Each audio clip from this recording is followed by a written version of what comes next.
Ito pa yung pinangako ko sa inyo na ititispire po natin.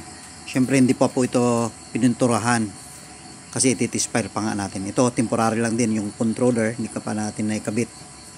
So gagamit lang po ako ng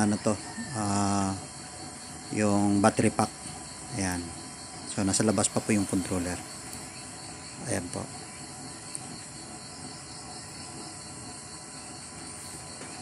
At ito po yung gagawin natin ngayon. Magtitispire kung paano po tayo magsisindi.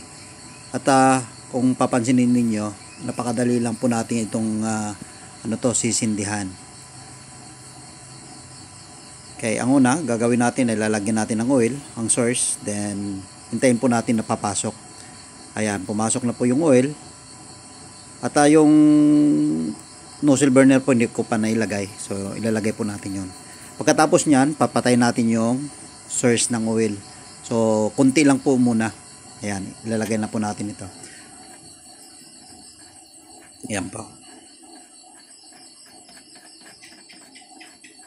Pagkatapos niyan, kukuha lang tayo ng kunting tissue. Yan po, ganito lang po kadami yung tissue na ilalagay natin. Malit lang po, isang dangkal lang po yan. Ilulublob lang natin konti, mabasa ng oil. Pagkatapos niyan ay sisindihan natin. Ayan. Yan, ganun lang po yan. Napakadali lang po. Pagkatapos niyan, buksan na po natin. Ifo-full nyo kaagad yung yung controller.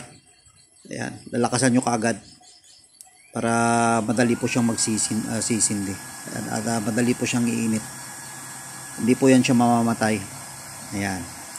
Then, hintayin lang po natin na magbo-blue flame siya.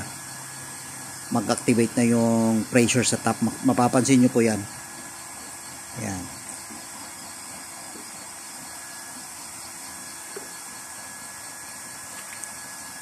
So, sa pagsisindi po natin, hindi ko po ito inedit po hanggang sa pagsisindi, hanggang sa may lagay natin yung isasalang natin. Ayan. At malapit na po siyang mag blue flame. Ano pa? So mag-activate na po yan. Ayan.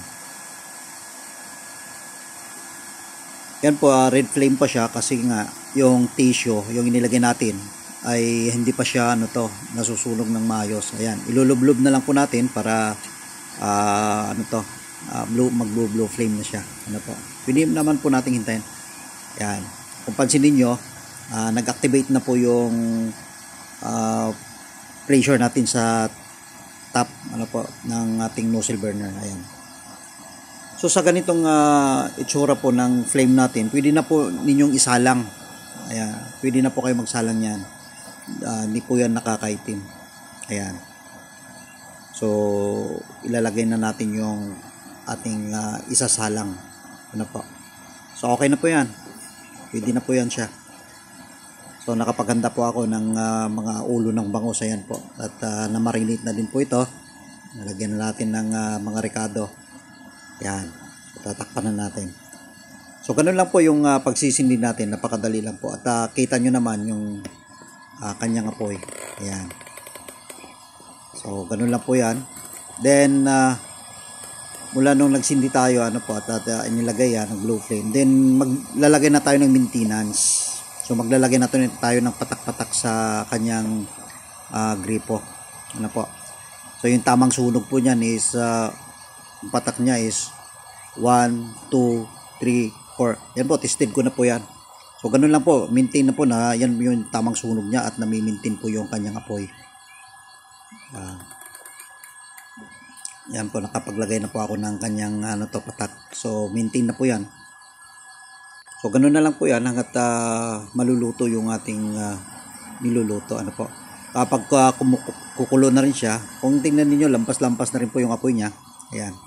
At kapag pag kumulo na, doon na po ako nagre-reduce ng kanyang apoy.